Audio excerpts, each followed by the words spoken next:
നമുക്കൊന്ന് ഫ്രൈ ചെയ്യാലോ? അപ്പം അത് കഴിച്ചിട്ട് ഓക്കെ. അപ്പം നമുക്ക് വഴുതനങ്ങ പൊട്ടിക്കാം.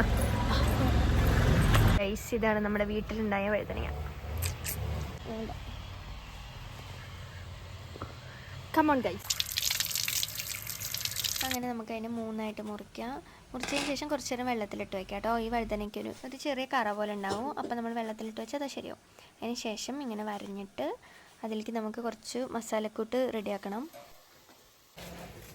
കറിവേപ്പില പൊട്ടിക്കാം.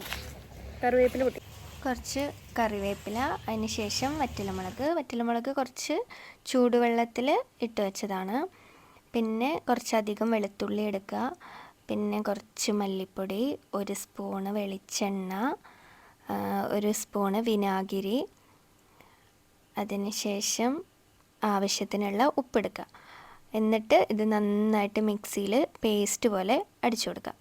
അടിച്ചതിന് ശേഷം നമ്മൾ നേരത്തെ റെഡിയാക്കി വെച്ചിട്ടുള്ള വഴുതനങ്ങയിലേക്ക് ഈ പേസ്റ്റ് ചേർക്കുക. അതിന് ശേഷം നല്ല എണ്ണയിലിട്ടിട്ട് ഇത് പൊരിച്ചെടുക്കുമ്പോൾ മസാല കരിയാതെ നോക്കണം. വഴുതനങ്ങ ഇഷ്ടപ്പെടാത്തവരും കൂടെ ഇത് ട്രൈ ചെയ്തൊക്കെ എന്തായാലും ഇഷ്ടപ്പെടും.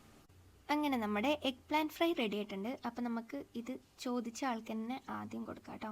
അപ്പോൾ ചോറിൻ്റെ കൂടെ വേറെ ഒരു കറികൾ ഇല്ലെങ്കിലും ഇത് മാത്രം മതി ചോറുണ്ണാൻ. നല്ല അടിപൊളി ടേസ്റ്റാണ്. അപ്പോൾ വീഡിയോ എല്ലാവർക്കും ഇഷ്ടപ്പെട്ടെങ്കിൽ ലൈക്ക് ചെയ്യുക, ഷെയർ ചെയ്യുക, കമൻറ്റ് ചെയ്യുക. Tata, bye bye. സൂപ്പർ.